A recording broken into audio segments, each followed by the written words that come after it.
anasema na yule mtu ambaye moyo wake una wivu na Mungu. Hana chakula ndani, hana mavazi ndani, anakutana na mapito mengi, lakini bado moyo wake na tegemeo lake lipo kwa nani? Kwa Mungu. Mungu ndo anampenda mtu kama huyo. Bwana Yesu asifiwe. Ndio maana wakati naanza kufundisha juzi, juma ngapi ile, Jumatatu, nikasema hivi, cha kwanza kabisa Mungu anaangalia uweponi mwake upo. Cha pili nikasema Mungu anaangalia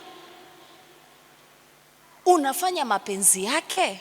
Cha tatu nikafundisha jana, mwili wako ni dhabihu mbele zake. Vitu hatari katika maisha ya mtu ni utumiaji wa mwili wake pasipokuwa na mpango katika Mungu, pasipo kuangalia athari za mwili huo katika upande wa roho. Mathayo sura ile ya 5 mstari wa 13, kila kitu unachokifanya Mungu anafanya nini?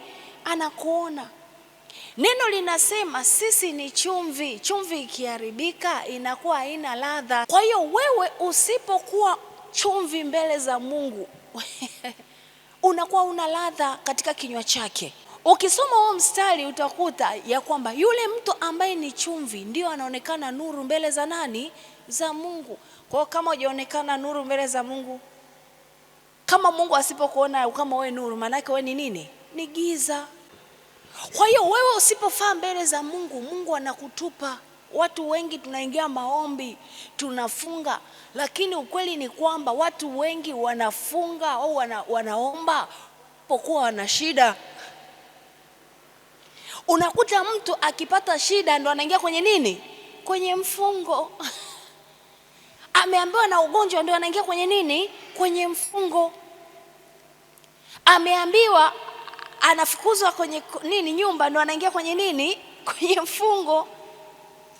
Ameota ndoto mbaya ndo anaingia kwenye nini? Kwenye mfungo. Utamsikia, nimeota ndoto mbaya, naingia maombi ya siku 21. We, unapokuwa katika uwepo wa Mungu, yale maombi yanakuwa akiba. Hivi wanajeshi wanasubiria mpaka vita ianze ndo wanatengeneza mabomu? Subiria mpaka vita ianze ndo vifaa vinaanza kutengenezwa viwandani? Hapana.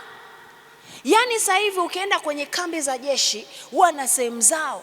Kuna sehemu wanaweka bomu, kuna sehemu wanaweka labda bunduki, kuna sehemu labda wanaweka risasi, kuna sehemu wameweka hiki, kuna magari, kuna helikopta, kila kitu wanacho.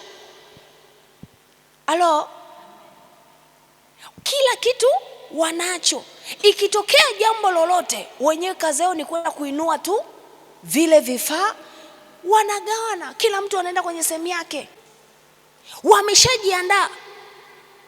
Kwa hiyo hata katika ulimwengu wa roho, sisi ambao tupo rohoni inabidi tuwe chumvi. Yaani muda wote wewe uwe katika ulimwengu wa roho uko vizuri. Mungu akikuangalia, ni ibilisi akilipua tu vitu kwenye afya, anakuta jeshi lako limesimama. Ulishafunga, umeshaomba, ibada yako na Mungu iko vizuri. Wewe ni mtu mwenye sifa mbele za Mungu. Mungu anakufurahia.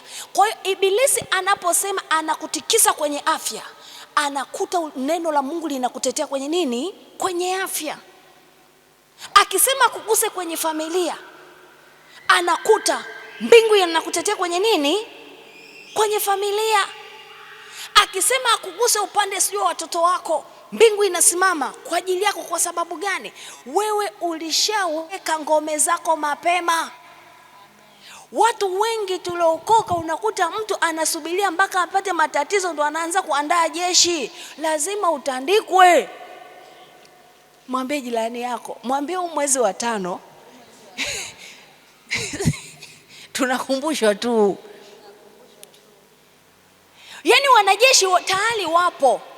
Ndio maana utakuta kuna wakati wanaenda kozi, wanapelekwa kozi sijui Tabora, wanapeleka kozi sijui Monduli, wanaenda kufanya tu mazoezi, lakini wale tayari ni jeshi. Yaani sisi hapa sasa hivi tupo kwenye mazoezi. Bwana Yesu asifiwe. Mwambie mwenzio, wewe ni jeshi la Bwana. Mwezi wa 5, kusanyiko, kambi ya viongozi, unanolewa. Bwana Yesu asifiwe. Yaani sasa hivi hapa tunanolewa. Yaani sasa hivi mimi nakunoa. Ukishakuwa chumvi ambayo ina ladha, popote unapoenda nuru inakuangazia, wewe unakuwa ni nuru.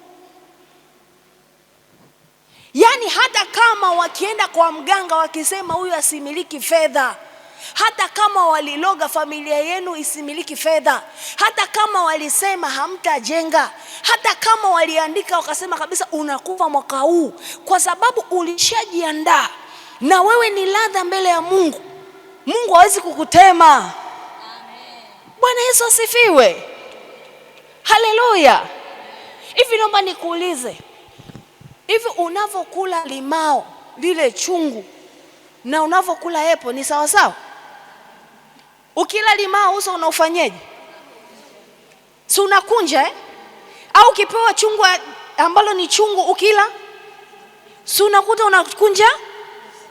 Lakini ukila epo au ndizi, si unafurahia? Kile kichungu kila si unakitema, unatamani hata ukiteme, lakini ukimeza unajilazimisha. Kile kitamu kirahisi kabisa. Ukiwa mbele za Mungu ni mtu ambaye anakufurahia. Yaani haiwezekani vita yoyote ikaja ukashindwa. Kwa sababu wewe ni sawa sawa na tunda tamu mbele zake. Bwana Yesu asifiwe. Haleluya. Mgeuke mtu mmoja, mwambie wewe ni tunda tamu mbele za Mungu. Na Mungu linasemaje? Wakorinto wa kwanza sura ya 3 mstari wa 16 inasema, hamjui ya kuwa ninyi mmekuwa hekalu la Mungu na ya kuwa Roho wa Mungu anakaa ndani yenu? Soma tena. Hamjui ya kuwa ninyi mmekuwa hekalu la Mungu na ya kuwa Roho wa Mungu anakaa ndani yenu? Kama mtu akiliharibu hekalu la Mungu, Mungu atamharibu mtu huyo. Kwa maana hekalu la Mungu ni takatifu, ambalo ndilo ninyi. Mtu asijidanganye mwenyewe. Kama mtu akijiona kuwa mwenye hekima miongoni mwenu katika dunia hii, na awe mpumbavu ili apate kuwa mwenye hekima. Maana hekima ya dunia hii ni upuuzi mbele za Mungu. Kwa maana imeandikwa, yeye ndiye awanasaye wenye hekima katika hila yao. Bwana Yesu asifiwe. Anza mstari ule wa 10 na ngapi huo? Hamjui ya kuwa ninyi mmekuwa hekalu la Mungu na ya kuwa Roho wa Mungu anakaa ndani yenu? Amen. Sisi ni hekalu la nani? La Mungu. Kwa anasema kama wewe ni hekalu la Mungu, Mungu anakuheshimu. Na mtu akigusa ile hekalu, Mungu anamshughulikia. Alo? Amen. Alo? Amen. Hata ndani ya kanisa ukimwona mtu yoyote ndani ya kanisa, muheshimu. Kwa sababu kama Mungu anakaa ndani ya huyo mtu. Amen. Alafu wewe ukaenda kufanya jambo lolote ili akosane na nani? Na Mungu. Mungu anasema mimi huyo mtu namshughulikia. Hivyo mjesoma neno? Mfano, Felista anasali, yuko na ibada yake vizuri. Mimi nikawa kisababishi cha Felista kumkosea nani? Mungu. Neno linasema Mungu haniachi, atanishughulikia. Alo?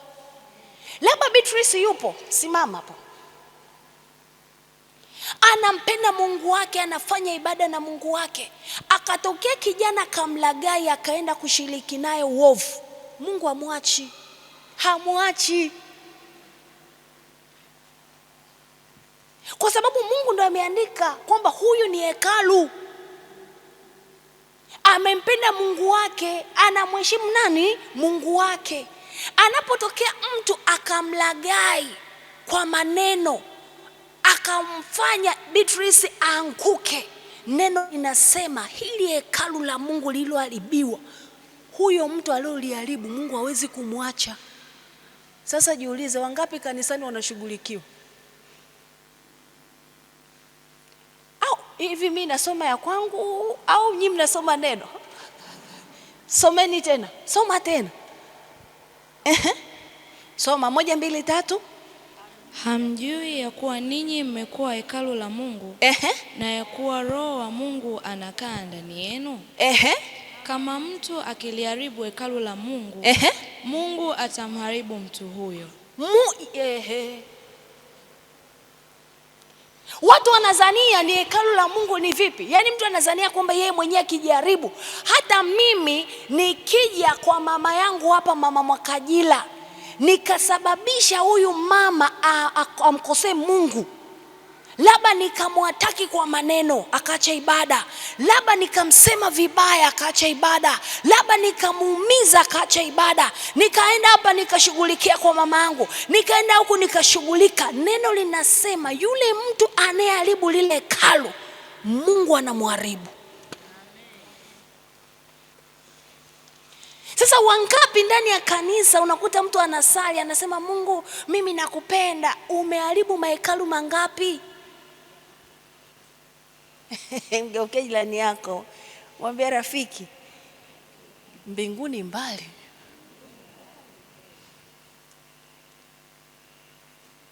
Bwana Yesu asifiwe. Kwa unapokaa hata kwenye ibada,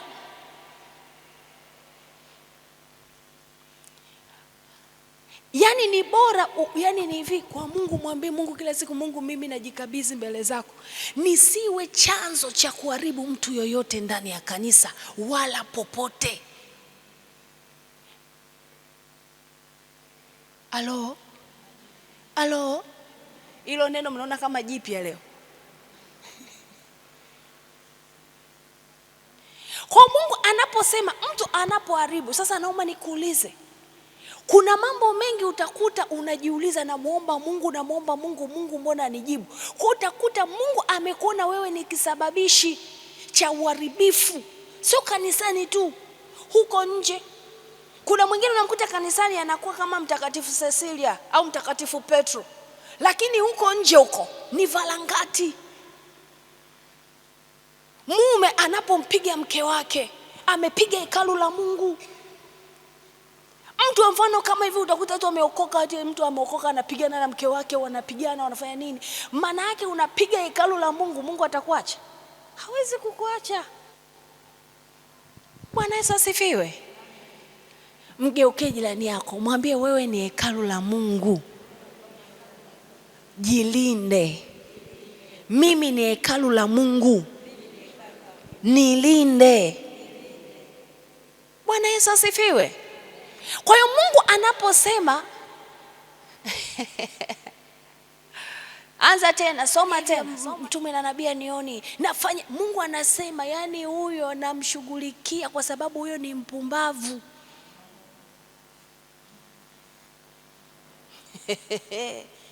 Alo.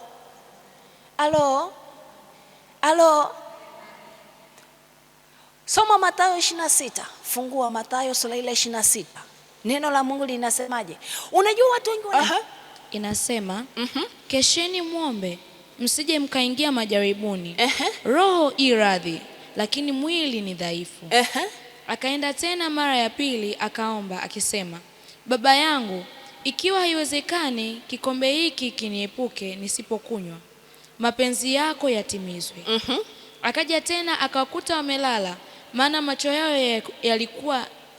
macho yao yamekuwa mazito. Akawaacha tena akaenda akaomba mara ya tatu akisema maneno yale yale. Kisha akawajia wanafunzi wake akawaambia, laleni sasa mpumzike.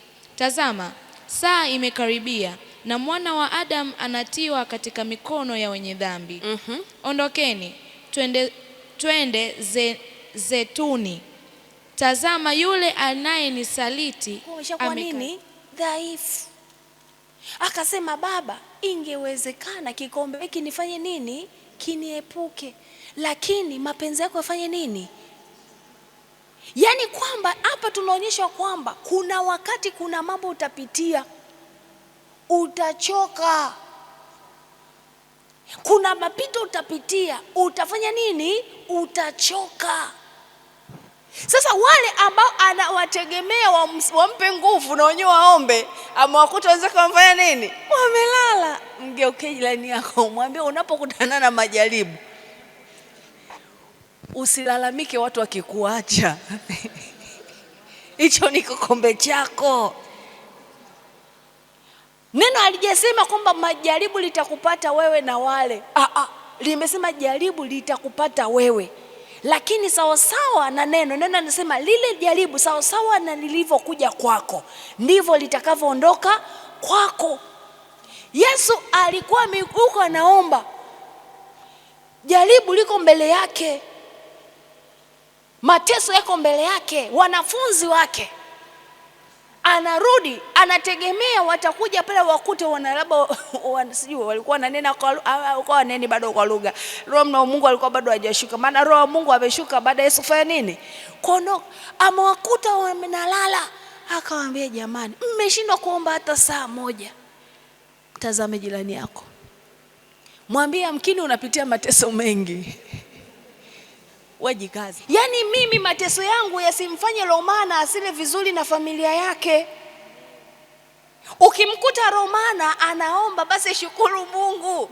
Lakini ukimkuta Romana amekaa kama wanafunzi, mwambie Bwana Yesu, hii limetimia na kwangu, wewe nivushe tu hapa.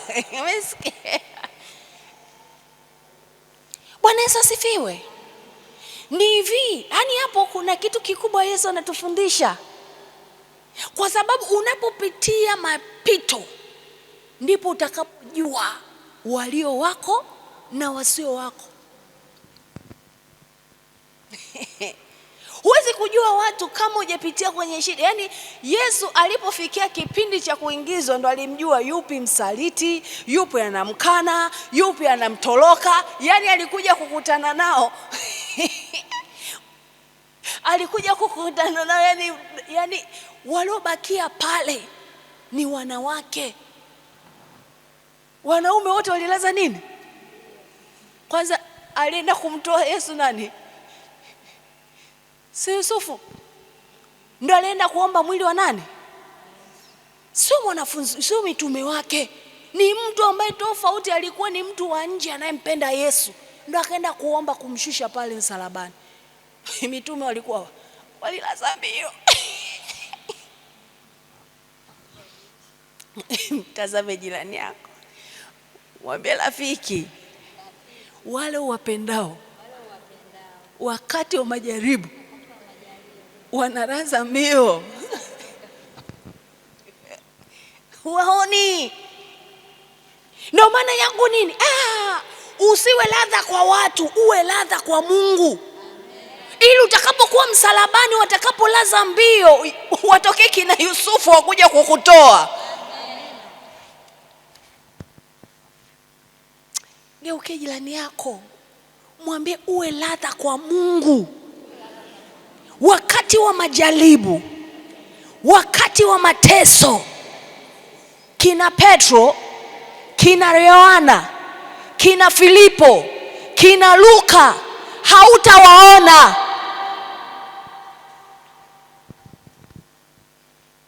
Halo? Unajua watu wengi utakuta wanapopitia matatizo ndani ya kanisa kwa watu. Usitazame mtu, soma neno.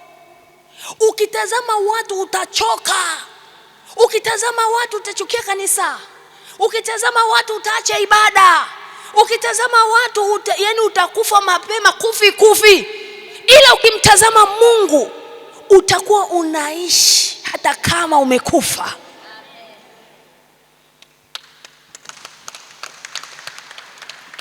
Mtu yeyote ambaye moyo wake upo katika Mungu, hata kama kama vitu vimefika hatima ya mwisho, kwa kuwa yeye ni ladha kwa Mungu, kwa kuwa yeye ni furaha ya Mungu, kwa kuwa yeye ni tabasamu la Mungu, Mungu akimtazama atakumbuka maombi yake, atakumbuka ibada yake, atakumbuka machozi yake. Watu wanaposema sasa tunammaliza, wanashangaa Mungu ndo anazidi kumpulizia pumzi ya uhai.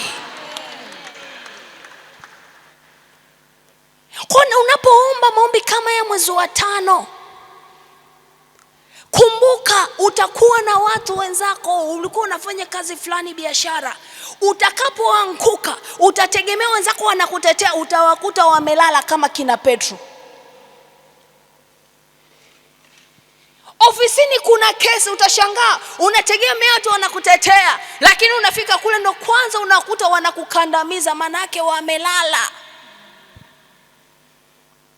Geuke jirani yako, mwambie Yesu alisimama, na wewe simama.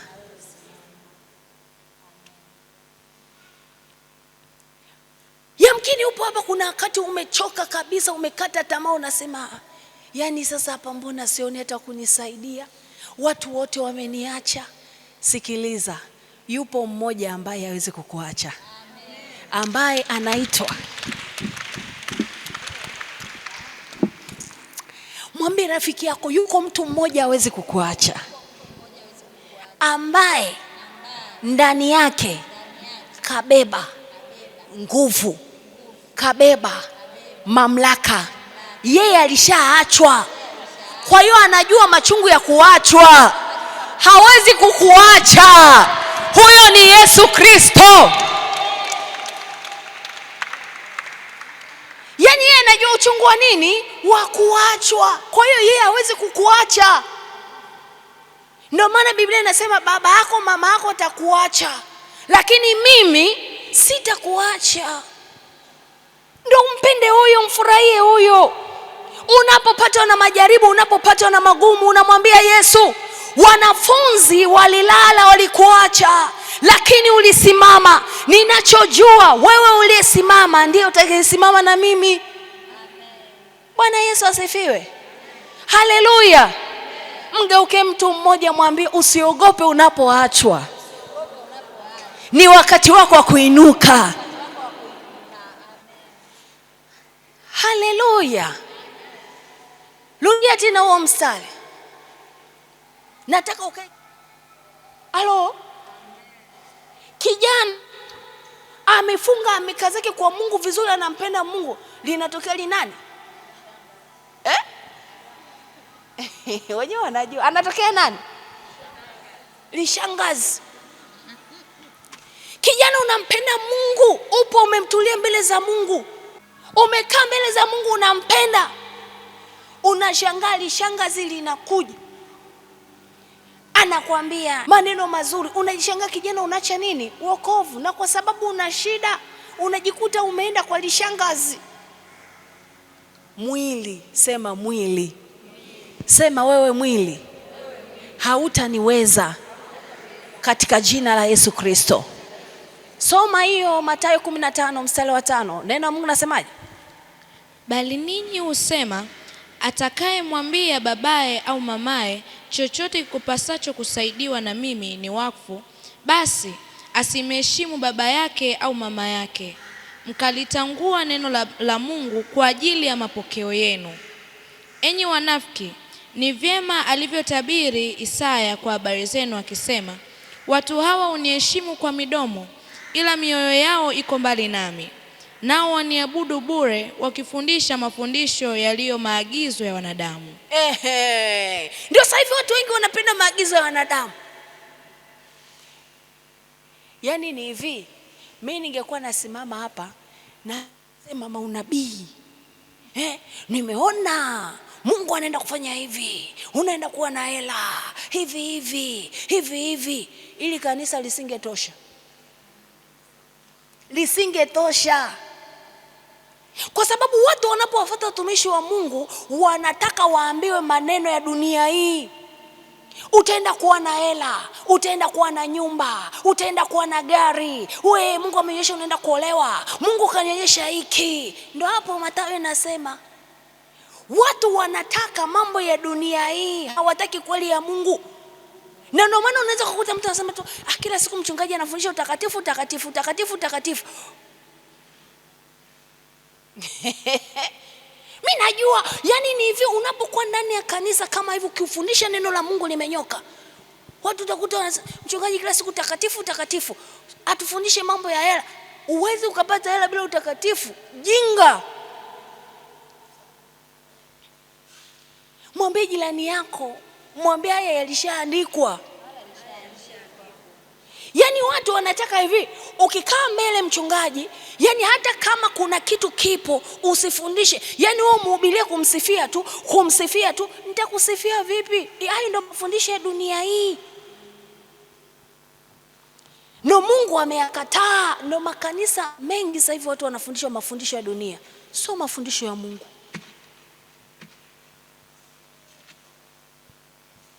Halo?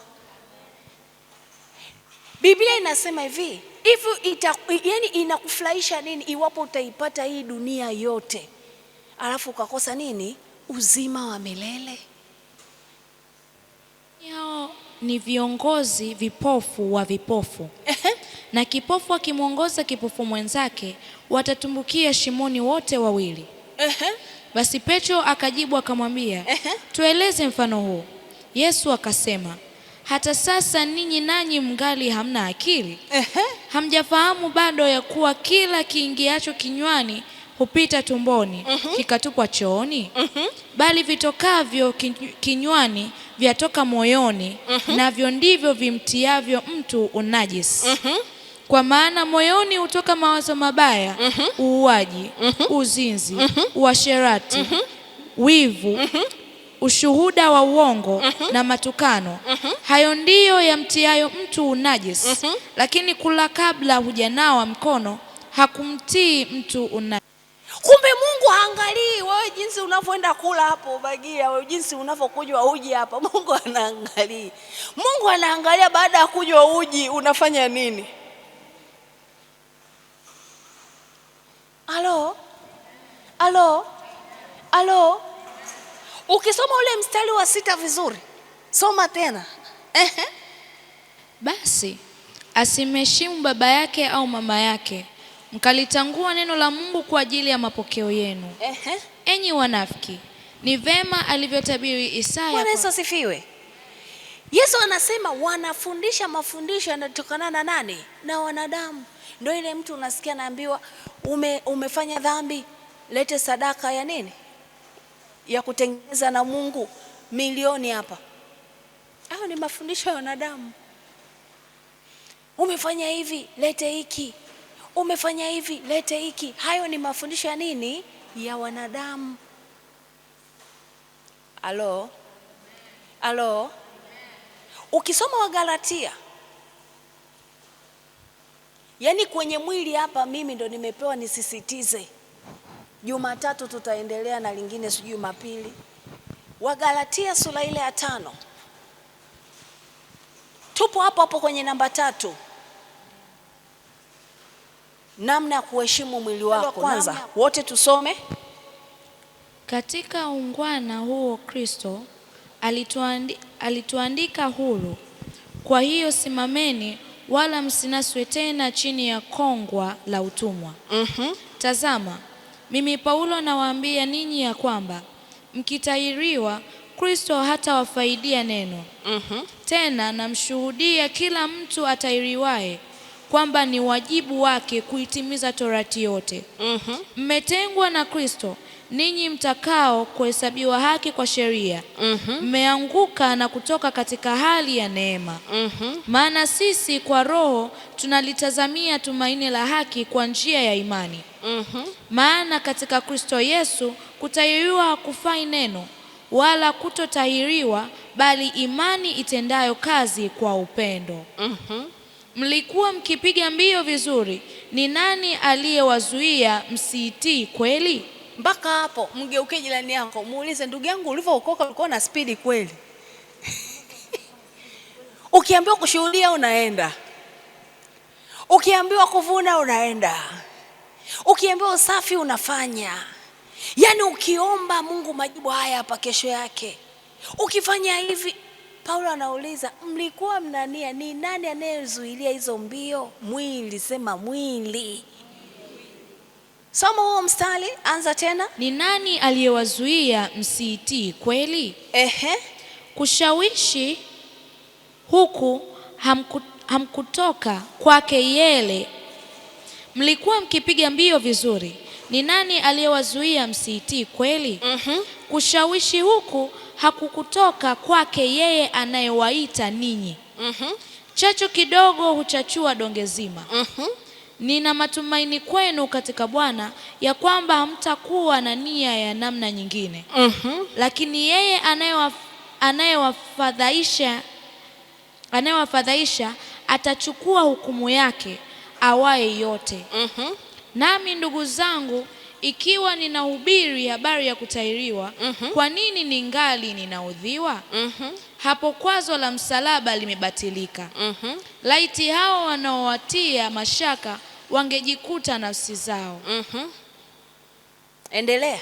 Maana ninyi ndugu mliitwa mpate uhuru, lakini uhuru wenu usiwe sababu ya kufuata mwili, bali tumikianeni kwa upendo. Anasema sisi tumepewa nini? Uhuru, tumeokoka. Lakini huo uhuru wetu usiwe kwa nini?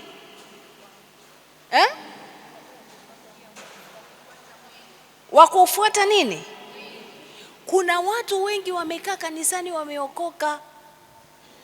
Wanasema Yesu ananiokoa, Yesu amefanya nini? Lakini wanautumia huu mwili sio kwa Yesu kuwaokoa, wanautumia huu mwili kwa starehe zao. Bwana Yesu asifiwe. Yaani mtu, Yesu amekuokoa kweli, anasema uhuru uliopata basi usiutumie katika mwili. Wangapi leo Yesu aliwafanikisha, aliwaokoa, amewatendea mambo mema mazuri, lakini mwili huo huo waliotendewa wameenda kusababisha uovu. Ndio maana hilo neno, rudia tena wa mstari, usiwe sababu ya kufuata mwili. Umeokoka, umekuja kanisani, Mungu amekupa uhuru, umeokoka, lakini umefika kanisani ndio kuna kusababisha ufanye nini? Dhambi. Alo. Kanisani kuna kusababisha labda utapeli. Kanisani kunasababisha ufanye uovu. Kanisani kunasababisha labda uharibu watu, uharibu watoto, uharibu wa dada, uharibu wa kaka. Hapana, neno linasema hivi, uhuru Yesu aliokupa usiutumie kwa ajili ya mwili wako, utumie kwa ajili yake. Mgeukie jirani yako, mwambie uhuru uliopewa wa kumpa Yesu Kristo usiuharibu mwili wako kupitia uhuru huo. Endelea. Bali tumikianeni kwa upendo. Tumikianeni kwa nini? Maana torati yote imetimilika katika neno moja. Nalo ni hili. Umpende jirani yako kama nafsi yako. Lakini mkiumana na kulana, angalieni msije mkaangamizana. Jana sisema chakula.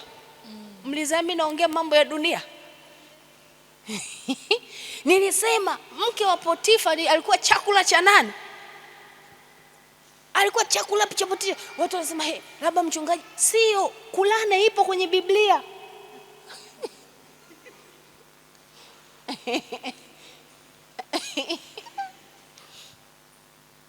Sara alikuwa ni chakula ya nani? Jamani, Biblia haijaandika. Sasa mbona mnanishangaa?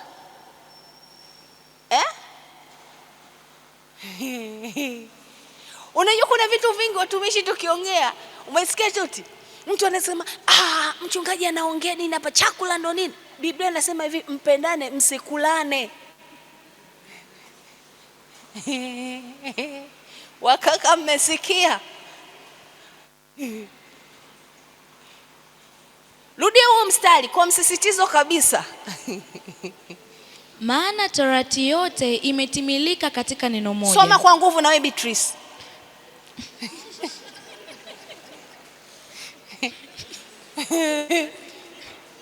Soma kwa nguvu kabisa, maana jana hilo naona sikusoma, muda ulikuwa umeniishia.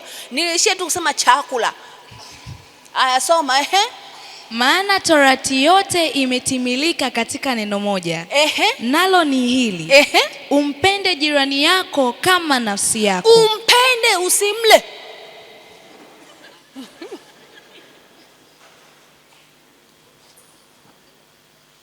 Mwambie jirani yako unipende. Usinile.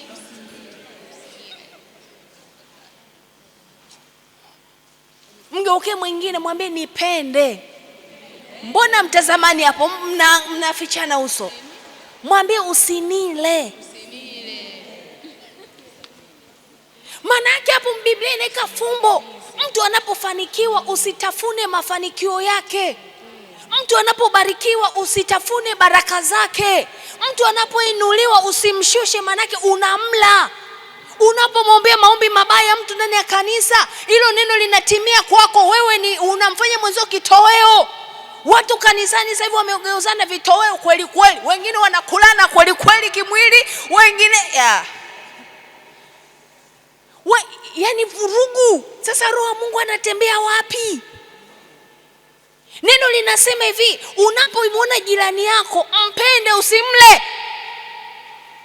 Yani hili neno inabidi niliandike kabisa kwa herufi kubwa pale juu. Jirani nipende, usinile.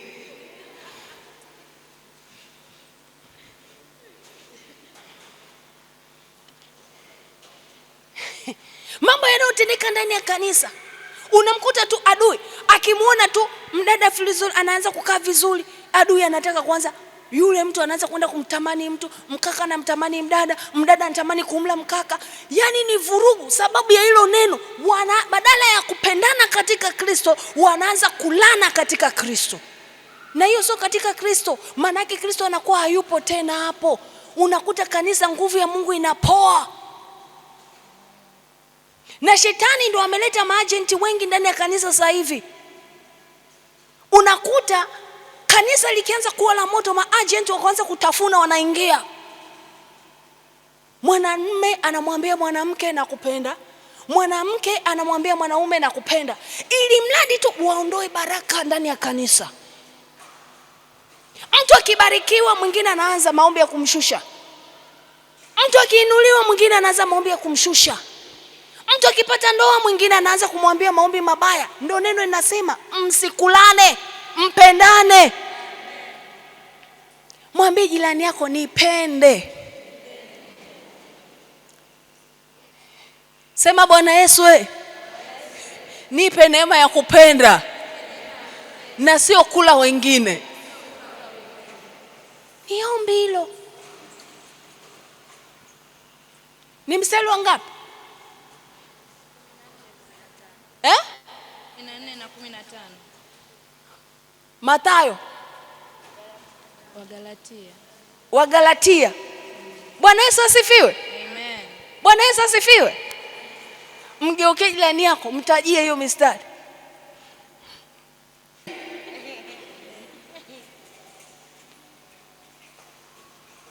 Kwanza hilo neno ndio limekuja leo kwenye Biblia. Kwa sababu msomi neno mnaona kama geni.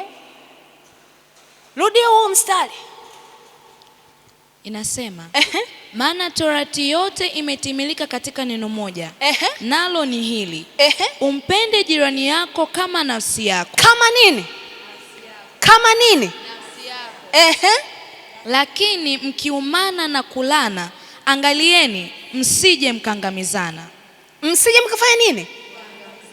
Mtu akianza kukutaka kukula, anataka kukuangamiza.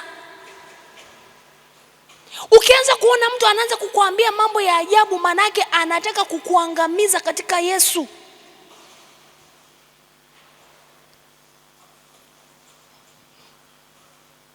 Halo? Ukiona mtu anaanza kukushirikisha mambo maovu ndani ya kanisa, kwenye kusengenya, kufanya nini, maana yake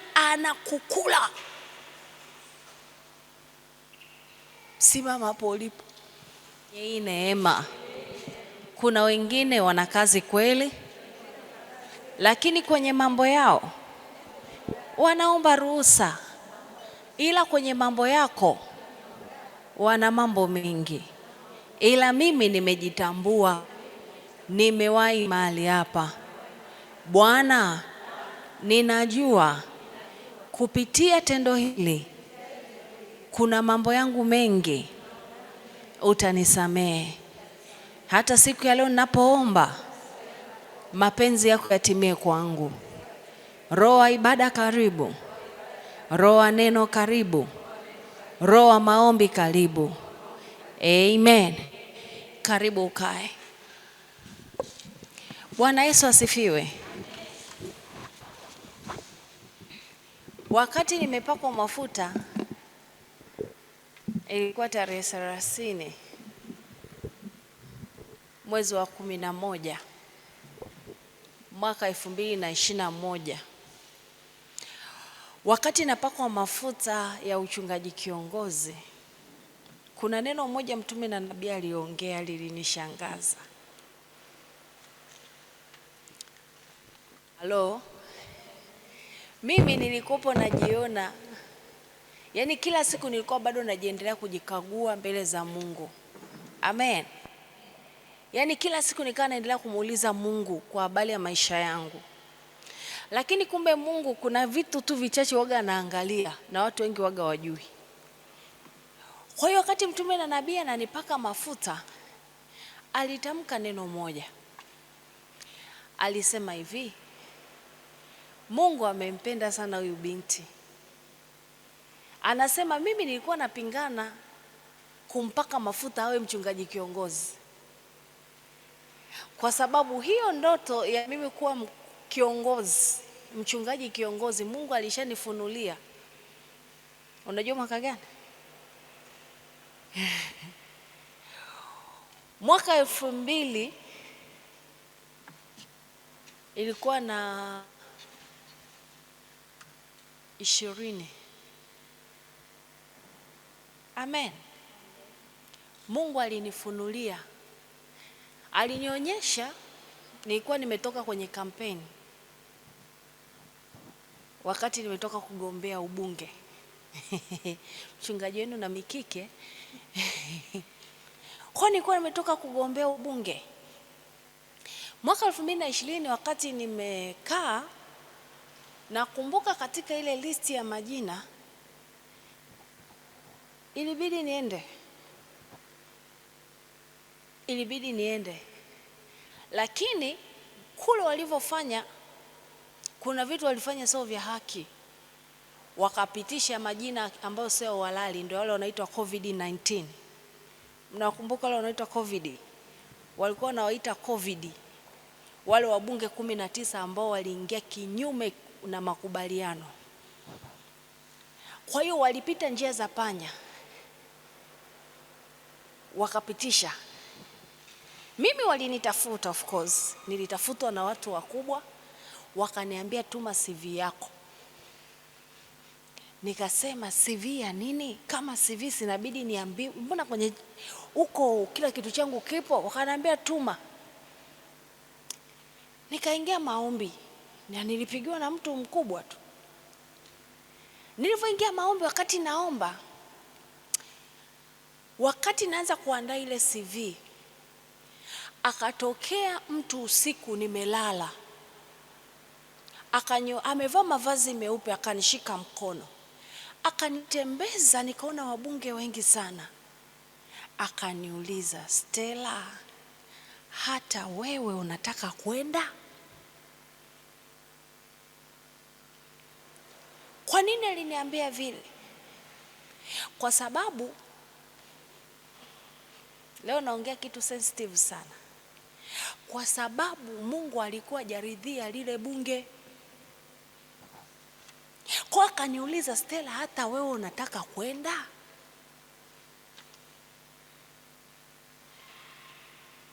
Halo? Kwa hiyo yule mtu alivyoniambia vile, nikamwambia wapi? Akaniambia, si unataka kukutana na hawa? akachukua majina 19 yale ambayo yanabidi yaende. Nikaanza kuonyeshwa katika ulimwengu wa roho. Mungu yani yule malaika akanionyesha, umeona haya majina? Jina lako tumelitoa, tumeweka Stella mwingine. Kwa hiyo akapelekwa Stella, lakini sio Stella mimi. Geuke jirani yako, mwambie Mungu akikutaka popote anakung'oa. Kwa hiyo nikaonyeshwa jina lile la 19, la 18 kwenda 19, nikaonyeshwa jina la Stella. Usifanye mchezo kuacha milioni 400 na milioni zile za bungeni zile za kila mwezi. Kwa hiyo nilipoamka nikaanza kutafakari sana. Huku anataka CV, huku malaika kanitokea usiku. Geuke jirani yako, muulize utamwamini nani sasa, malaika au zile za bungeni?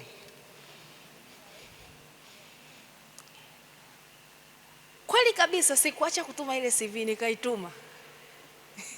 Sicheze na hela za bunge wewe. Nimeshagombea, nimepambana kwenye majimbo, alafu nakumbuka nilikopo bado, yani nipo mtumishi lakini bado sijakaa vizuri.